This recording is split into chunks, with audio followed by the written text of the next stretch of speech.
welcome to the gang. Yeah. So it's not consensual. A person who's drunk rape. cannot give consent. It's actually rape. Yeah. That's that. After that, you just sleep. Just go to bed, go masturbate, go somewhere else. Just leave the just person rest alone. because after that is considered as relaxed, right? Because if you show your emotions as a guy, you're weak. You're weak. That's how you are perceived by Yeah. society. Yo, what I do, guys? My name is Pasha Makoni. Some call me Pan, some call me Pensito, but you can call me whatever it is as long as it's along those lines. And today I'm moving with. It's your girl Dollar, and today is a big story. Thank you so much, guys, for tuning in once again. This is episode number 7. So we are moving like a moving train. Yes. You see what I did there? Rapper vibes. Yo. So, guys, thank you so much for tuning in again. Let's get our subscriber base to 500 subscribers. If you're new to the channel, please do subscribe to the channel, like the video, comment. Let's get this video to 20 likes, and yeah, guys, keep subscribing, join the Perspectives gang, and let's get it. So without further wasting any more time, let's get into today's content. Okay. So today's content, I wanted to talk to you about a lot of things. A lot of things today.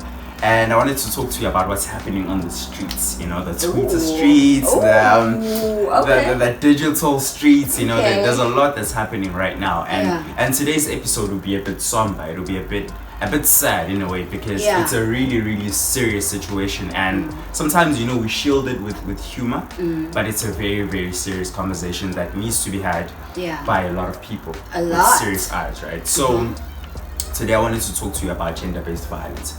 What is your take? All right. First, let's describe it. What is gender-based violence. Let's define it first. Okay. Before we get into it. Just in case you don't know. Yeah. You know, gender-based violence, basically violence against gender.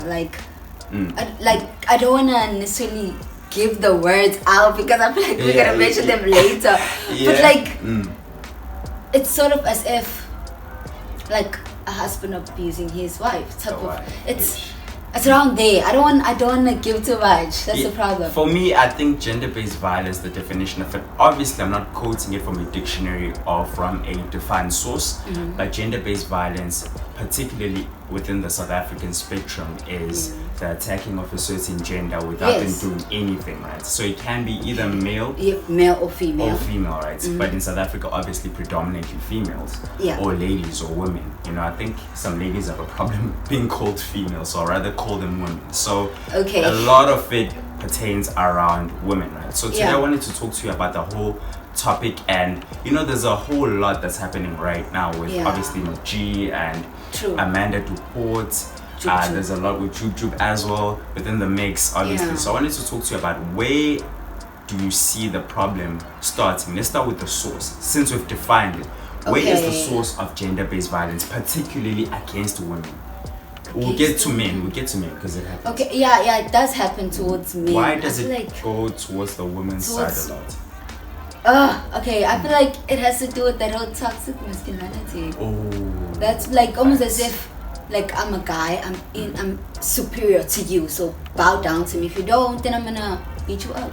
Hey, that's the first point. Toxic masculinity. I think that's something that we really don't define enough. And it starts from a young age. It really starts from a young age, whereby, I mean, boys are taught that, you know, to show your superiority towards the other gender, rather. Not even superiority. I don't want to put it that way, because no one is superior to the other. No, definitely not. We are both gifted in very different terms. Even biologically, a female and a male are different for a reason, right? But that doesn't mean one is dominant over the other, right? Like a father would be more tough on the son. Almost as if like a father in the house is like the head of the house. That's and then the mother is the more nurturing side. So the father in many terms can't be more nurturing than the mother, because obviously women have more nurturing sides, right? So let's go back to the topic of male masculinity. Masculinity. So that's the first one, right? So we're usually taught that, like, in order for you to show that you are better, you must always show your dominant side, right? You must be tough. I think that starts where, honestly, I think it starts from a very, very young age, because if, you know, I have a brother, I have cousins, I have males in my family where you see this from a young age. Boys aren't allowed to cry, they aren't allowed to have feelings, therefore all that just builds up, and by the time they get older, they don't know how to control their emotions or like their anger, and it just seems easier to, if you can get frustrated with someone, just beat them up. Why do we get to that? Why are we you aren't taught how to, you know, express yourself in a healthy way, so you resort to something where it's like, okay, you're irritating me right now, I'm gonna deal with you right now. But I think, Futi, the problem is now, the problem obviously of masking your feelings. That's something that's always been, you know, given to us, that guys should mask their feelings, whatever. But do you think that I want to put it this way, right? Do you think that masking your feelings, or not masking your feelings rather, is a sign of weakness? That is where the major key lies, right? Because if you show your emotions as a guy, you're weak. You're weak. That's how you are perceived by society. And more so, you're perceived weak by the same, not even same, by some ladies.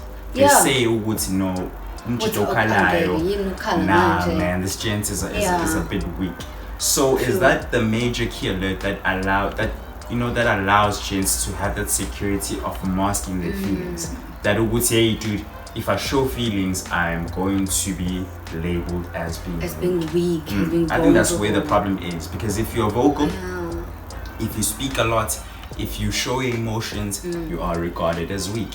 So I think that's the main problem with the whole male masculinity thing. It's just the would see, if you show emotion, you're weak, which is very wrong. That's what I want to address. That's wrong. Number that's one. Really that wrong. is wrong.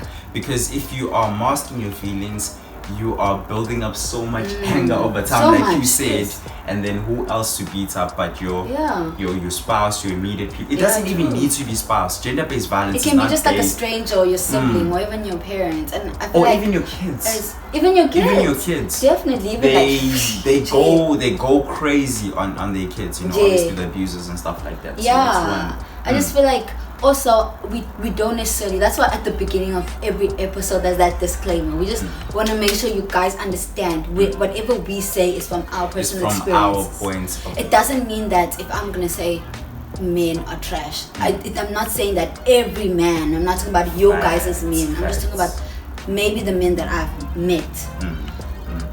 So my point is, women can also be sort of seen as weak when they cry, and the reason I say that is because personally, because I was raised by a man, and men tend to lack that emotional intelligence. Yes, we're able to tell a child, okay, no, it's fine, you can cry. It's more of like a don't you dare cry.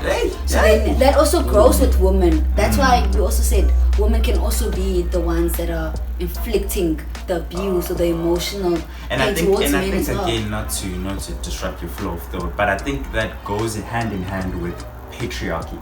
Whereby in most households, not even most households, let me say the households that I am accustomed to, whereby the males are always dominant. So everything evolves around men. So whether it be breadwinning, whether it be carrying heavy stuff, whether it be even like every necessity revolves around men. Like for example, prayer. So my uncle is a pastor. Welcome to the game.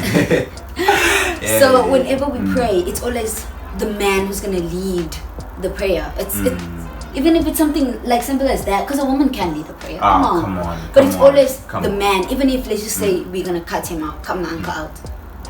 A man will always lead the prayer, whether it's like an uncle or like a brother, over a mom who may be like sort of older than her son, but the son will still be, okay, I'm gonna lead this. So you see where the problem starts. You see where the problem starts, whereby we are trained, we would see males are more dominant than the females, of which is not true, obviously, because the world is evolving. I mean, even if you look at the top CEOs nowadays, you know, like for example, even the CEO of YouTube, Susan. Hey, she has a weird surname. Like, I don't even say that. They're gonna try it. Like everyone, whenever they're unboxing the 100K plaque, they're like, Susan, sure, Susan. We don't know your surname. So what I'm trying to say is that women are also evolving into those high positions. It's not that women were never in top positions. It's that the no, but opportunities it were was closed. though. It was Because from a long time, like way back, men have always been dominant in the sense that men had to work, women had to stay home and look after kids. Men had to do all these things, and then when eventually the time came where women were being lifted to be equal to men, it was still like, but you're a woman. Like, I trust a guy more than a woman. And it's something that still happens to this day with the which is not supposed to happen, because if you go under the same educational system, if you go under the same training, if you go almost in the same experience spectrum, everything should be aligning to whoever is better. Like intellectually, whoever's more fit. Yes, intellectually, then depending on whichever gender it is, right? So that's the first point that I wanted to address, that male masculinity, right? Yeah. Right. It also leads to the whole toxic vibes and whatever. True. So that's one. But also in this episode, I wanted to address, feminism. But before I address feminism, I wanted to address, the rape culture that we have in South Africa now. Oof, okay. We are not informed about the differences between sex and rape.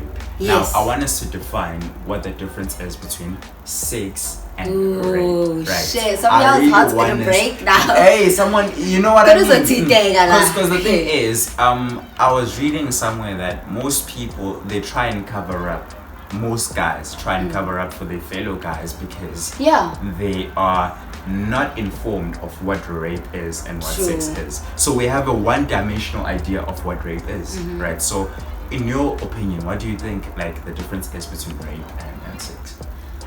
Well, obviously, the obvious one. The obvious one. Sex is consensual. So if both parties agree with, okay, we are gonna have sex today, then that's consensual. That's okay.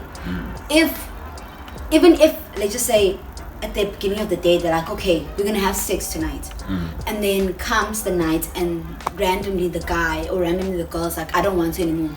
Straight, if you're going to have sex with her after that or him, now it's rape, because you see so now. it's like, no, stop. So that's one. That's the normal. Actually, I wouldn't even say normal, because rape is not normal. That's the normal definition of what rape is in the eyes of many people.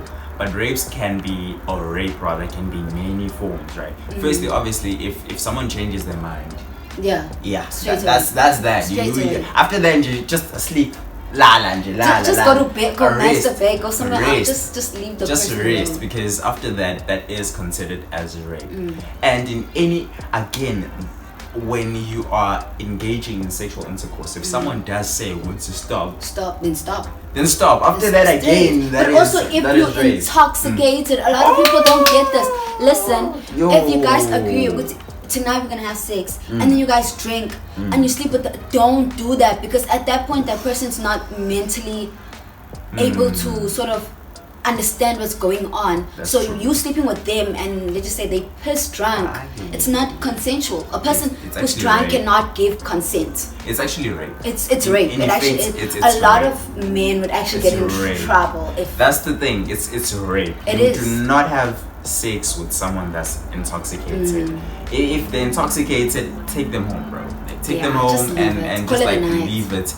If someone says in the middle of the intercourse that they're fine, variety, after that is sex, right? Yeah. And we need to understand this is gender, because we do not understand the whole definition behind what sex is. I mean, for me, I don't think there's anything called consensual sex. For me.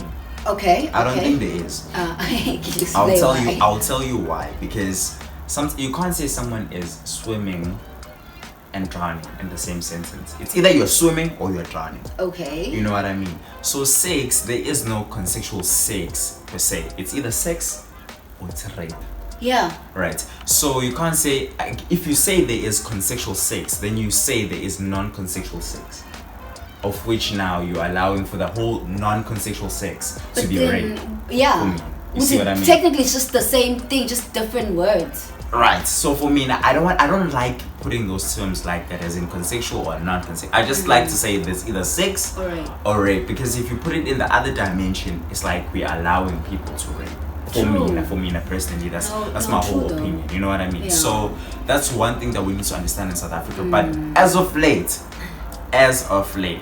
there has been a whole culture of, I don't want to bash. And I'm taking my time on this one just to understand and to be caring towards what I'm about to say. I'm actually thinking about it, because as much as the whole sex debacle is something that is massive in South Africa, I won't even lie. Yeah, true. I have a sister, and I wouldn't want anything like that to happen to a sister, right?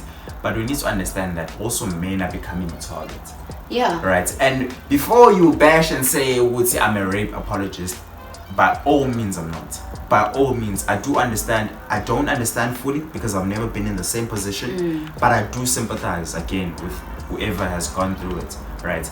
Like obviously to the people that have watched the podcast. But we are becoming victims as men to predators. Women can be also considered predators. Women can, for example, that lady, I don't know if you heard, it was all over social media on Twitter, that lady that was in the car, the get out of my fucking car lady. I don't know, like, I don't know the details, but you know that lady. In that sense, yes, that woman was being a predator. But also, I think it's hard to sort of, there's no meeting halfway with sex or rape. And the reason I say this, and this is something that I've experienced so many times, especially as a female, you start to understand that there's a specific lifestyle we get used to. And what I mean is, from a very young age, as young as like preschool, you're taught, okay, men will look at you, men will talk about your body, they will try and get you, they will, from as little as preschool, like what the fuck? Yo. So I mean, so a certain extent you'll understand why we'll live our entire lives afraid of men, afraid specifically of men. That actually gives me goosebumps. Like, I remember when I'm not sure if you remember when Nene got kidnapped and everyone was going crazy about that, and I was talking to these other guys. I'm not going to mention who it was, but I was talking to these other guys about okay, well, this is crazy. And the thing is, a lot of the time when people look at me, because sometimes I can't be dominant in a relationship, so sometimes they will look at me with, okay, I'm like more of like the guy in a relationship. I by the way, but so when we're talking about it, they're like, I was like, no, listen, this situation is really scary. Like, I'm even scared for my life. And their response was like, oh, you women are so dramatic. Now that it's about now you guys are trying to put yourself in the situation, like, it's not even that deep. You see, that they showed me was, okay, men aren't being taught about this. We are misinformed. That's the whole thing. I feel as if, again, we are misinformed about the whole idea of consent, of sex, of rape, of, the whole dimension behind the whole brackets of the whole sex thing, like illegal sex. We're not really informed that well. That's why some gents may come off as being arrogant. Yes. Yeah, but sometimes we confuse being arrogant for not knowing, for lacking information, like genuinely lacking information, because again, it goes back to a patriarchy, whereby you're raised in a household whereby you consider the other gender, which is our ladies, our women, to be of inferior to the male standards, of which is never true, because I know a lot of strong mothers, I know a lot of strong sisters, cousins, kids, aunts, our grandmothers. That's the pillar of strength for most of the families, because with like, it touches almost as if the entire house shakes. It shakes, you know what I mean? So women are not inferior to anyone. No, they're not. But my point again goes back to what men are becoming serious targets, because sometimes guys may come off as being arrogant, right? But now, as you were fearing about your life, about women and the whole situation, there's a whole lot of situations that happen every day. They happen. I won't even name some of them, but they happen on a daily basis. And I read the other day, that means we'll mess up my stats, but the stats are scary. How many males kill females? But anyway, that's beside the point, right? What I wanted to say is, as a man, I'm scared at the moment. True. I am scared out of my flipping boots. It's only fair, because I don't know if I get like a woman's gonna pull up and just be like, okay, yo, bro, you know what I mean? Sometimes you become a target just because you are winning in life, or just because you're at a certain position, of which by no means I'm not saying I'm winning or I'm right, I'm just like talking for all my male counterparts to say Wuti, sometimes we're actually becoming targets to say Wuti umuntu wesifazane, or when a lady sees Wuti, this guy's powerful, is wealthy, let me milk him, let me have sexual intercourse with him and milk him. And someone actually came up with this was a funny thing on Facebook. Someone came up with the consent card. Oh, I saw that. Like, no one's really gonna have and you needed to sign. Firstly, you won't have time to sign that. If it's in the moment. You haven't time to sign that. You see, with the consent thing, it becomes very tricky in that I know that, okay, when you're not even in a relationship, but if you're gonna have sex with someone, right? And they say, Wuti, okay, if you're gonna sleep with someone, just constantly make sure, Wuti, is this okay? Can I do this? Can I do that? And they must respond. And this is where it gets complicated, because personally, if you're gonna do that to me, I'm gonna totally get turned off. Not because Wuti, now you're asking consent. It's just it's almost as if you're ruining the energy. Wuti, now you're gonna be like, instead of doing this, you're gonna be like, okay, can I do it? Yes, and then almost as if now you're preparing me, and I'm just like, yes, in fair too. But it's also like, it's needed nowadays because you just need to change. But I mean, like, guys, I mean, like, as I've said, like, I am literally scared that like anyone that you have like laid with can just come up the next day and be like, bro, he did this to me, whatever. So we need to draw a fine line between doing all of these things, which is very difficult in our society right now. Because you never know what happens, right? So that kind of. I have a question for you, actually. Remember that time when you got dropped here, right? On a scale of 1 to 10, on a scale of 1 to 10, your fear there, how does it compare to your fear of the whole this situation right now? Yes. Like, if you had to rate both of them, like 1 to 10, which one would probably be the most fear? Okay, to give you guys some context, you know, like I was just let me give you guys context, right? Let me give you guys context. So I was coming back from Spain, whatever. I went to get some pizza, and then when I came back, obviously it was during evening time, so I did get mad, right? So that's the whole context. I won't give you any more than that, and it's not complicated. So straightforward. Straightforward. So, but to answer your question, that scared me, right? But it didn't scare me as much as the situation now. Okay. I'll tell you what.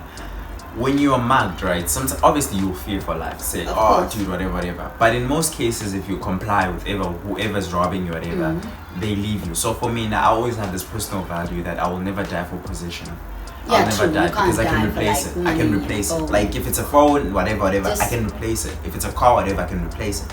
So I'll never die for anything that is materialistic, right? Okay. So in that regard, that situation scared me.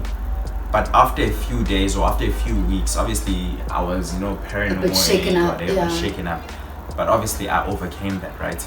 In this instance, it's scarier because someone, and to highlight this point, if you're robbed or mugged, you are mugged at that instance, and chances are that same person will never rob you again. Okay.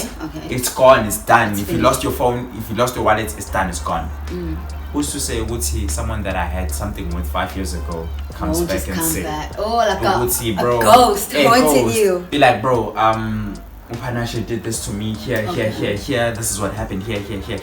So the time period that has elapsed between the person that you were with and the point that you are in your life now, anything can happen.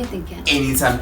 Tomorrow I could wake up randomly, and have, just thinks, I want money, let me just say this guy raped me so that. And I'm not saying Wuti like it's women that do this. I don't want to categorize women and saying Wuti they're predators per se. I'm saying that because it's. But some of them are though. Some of them are. But I want to be careful on that stance, because as much as I'm saying Wuti, I'm talking about women, of course, because it's relative to me, because I am a straight guy. I'm a straight guy, right? So if it was like someone else, like within my sexuality bracket, I would describe them. So if I was, for example, gay, I love gay people. Don't worry, like I love gay people. I have gay friends. And again, this is always used. I have gay friends too, substitute whatever. I genuinely. I was to be like, be careful there. I genuinely love, the separate communities. Obviously, you guys know which communities I'm talking about. The alphabet mouth. I just, I love them. I have no discrimination because, dude, I am whatever I am. I don't want to put it out there. I am a foreigner, so I'm from another country, obviously, and everyone has embraced me the same. So it's always good. So I love them. So what I'm trying to say is, if I'm of a sexual orientation that is different from what I am right now, I would blame that person because it's only relative to what I'm talking about. Okay. So that's why I am saying, Wuti, it's very dangerous nowadays. That's why I'm scared of that situation. To answer your question, I am scared of the other one, of the latter. Oh, okay. Because it can happen. That's fair though. Like I have guy friends who have spoken about it, Wuti. Like, actually, I have a friend, or like I know someone who's actually it's been said, which, he raped someone. And that entire time, he didn't even necessarily do anything. It was just like a girl who was, I don't want to say Wuti she was, but she was mentally, so it was sort of a thing of, okay, I'm jealous that you're not giving me attention, I'm going to say this. Which is scary. It's scary. It's scary because, again, the repercussions are major. Yeah. That is what I'm afraid of. And someone said that the most important thing in your life is your credibility. I'll say that again. The most important thing in your life is your credibility. So once a label has been placed upon your life, you carry that everywhere. So it closes all the opportunities that you would have had. Imagine saying Wuti Upanashe is a rapist. Like, dude, that at that point your life's just it's over. It's literally like someone having gone to prison, come out with a prison record and saying, oh, Wuti, their life is gone, because they'll always be categorized in whatever crime that they have committed. You know what I mean? So even if they have reformed or changed within, obviously, the prison system in South Africa, no one will believe them. It will be like your CV, whiskey bingo. Yeah, no, true though. You know what I mean? So that's what I'm afraid. That's why I wanted to talk about rape culture, because it's very dangerous. It's very dangerous. It's not something that we should speak about very lightly. If you say someone is a rapist and it turns out they're not, serious, bro. Because you're messing up someone else's bag. I don't know if you've watched Whenever They See Us. It's basically like a Netflix series about these 5 boys who randomly, it's complicated, but anyway, it's these 5 black boys who they said they raped someone, and so they got arrested. And Bapuma, when they were like adults, like men, like 40 something, and the youngest one was like 12, 13 when they got arrested. And later on, like, when they had already served majority of their sentence, the guy that actually did the crime, the guy that raped the girl, came out and was like, no, it was me. And it wasn't even a black guy. So something like that really fucks up someone's life. Like, you can't just put someone in jail just because of their race, or just because you feel that is way exactly what I wanted to talk about. It's like, literally, a rape culture is dangerous, and we need to be well aware, right? We need to be well aware. Some people are rape apologists. I mean, there's a whole lot of symptoms that allude to being a rape apologist. I mean, especially gents that have actually done it. And they're trying to protect themselves around the whole banner, or their friends around the whole banner that, women are this and this. No. Again, I love women. Yeah, that's in that. Sheesh. I love women. I genuinely love everyone, but you just need to be careful about that. And in saying that, I wanted to talk about, some values that we need to instill in, like, the young people. Like, before even we wrap up, there's some values that we need to instill in ourselves right now to protect ourselves from situations like that. You don't protect yourself completely, but there are some values. Would you know of any values before I even say something? From getting into that type of situation? Yes, where you buy. Don't be a guy that just smashes every single walking girl. But at that point, you're asking for it. Like, you fuck are you. In trouble. Like, you can't just go around every weekend fucking a different girl. You are in trouble. You just took it literally right out of my mouth. Like, we need to be of awareness that you just don't go for every single lady that is in front of you. You need to be a man of standards. Right, so being a man of standards really does protect you from a lot of things. And remember, we spoke about marriage. We didn't end up finishing off that. To be continued.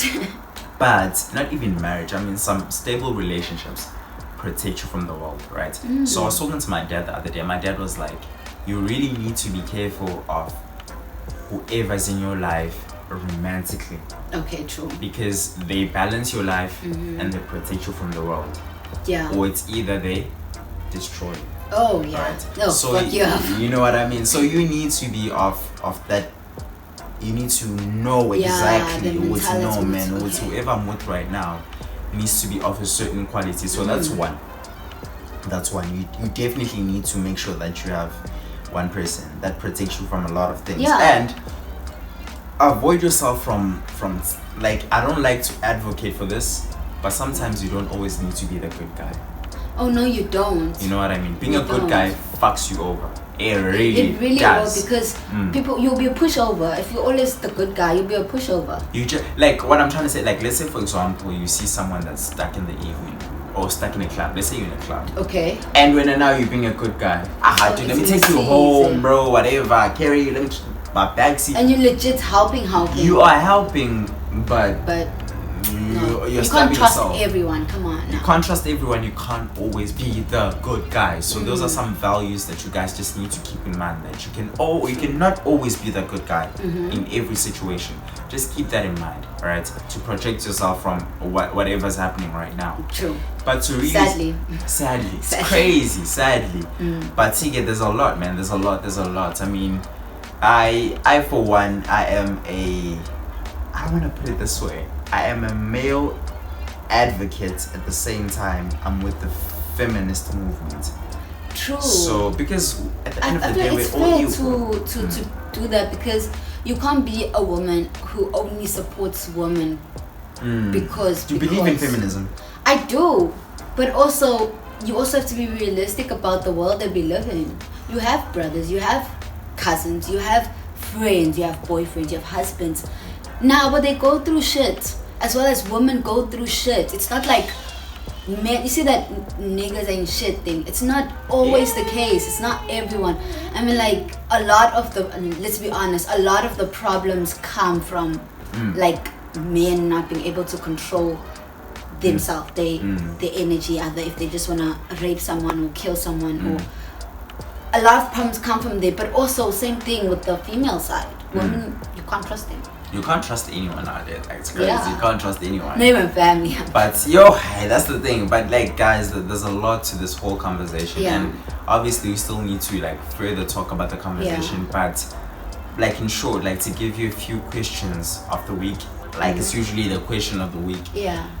But what is your stance on the whole rape culture, and what do you think needs to happen for us to rectify a mistake that has been planted in many of the genes? Right, which is patriarchy, which is male dominance, which is male masculinity, which is literally toxic men, toxic females, even on both sides. Each story has two sides to the actual story, right? So we just need to understand the whole concept. But in saying that, I want you guys to give me like your fair opinion in the comment section. Also, do you think that we will ever live in a world where all this is fixed? Realistically though, do you think there's a possibility that in the next 15 years there won't be rape, there won't be toxic women or toxic? Do you like genuinely think that is a possibility, and as a generation can actually work towards it and it will succeed? As this upcoming generation? Yes. No. Definitely no. No, I know, because that's a no. I mean, as much as you give someone information, it's up to them to use the information. So even if there's a huge output of information, it really depends on who the information is sitting on. So if they're sitting on the information and not really using it to the full extent, then it's kind of pointless, right? Some people will always feel entitled to someone else. So it's like school. You can teach someone something. If they don't want to take it in, they won't take it in. And you can't force people to do it. You can't be like, okay, you don't be a rapist. It's just plus majority of the time, if you tell someone not to do something, that's when they do it. They do it the most. But again, and I want to wrap up this week's episode, because obviously it's becoming a bit too long for us. But some things that okay, let me put it this way. Rape. What causes rape? All right, we haven't even touched on that. What causes rape? Because we just obviously defined what rape is. Okay. But we haven't dealt with the causes of rape, right? So there's a lot, and nowadays the most critical and the most dangerous one that many people overlook, it's porn. Like porn is Shit. dangerous. I didn't even think of that. Porn is dangerous to that extent because I mean, besides your fathers and your male figures in your life, promoting umfana omncane ukuthi abe nentombi eziwu-5 for them to be considered a man, porn is actually very dangerous. It really is. Because it does whatever you see in the videos, you will try and duplicate. True. In real life, True. right? Actually, so that's why. Remember, that's why they say. That's why they say from ages 1 to about 7. That's the most crucial age of a child because what are they doing? They're not learning from. They're learning from the immediate space. They're copying. They're copying their dad. They're copying their mom. They're copying their mom. So if you say, "Hey, Baba, don't touch this," they won't touch it because they're learning from you. If you walk in this certain way, they'll do this. They'll do the same. You know if you are an alcoholic, then they'll be like, "Oh, shit, you're alcoholic."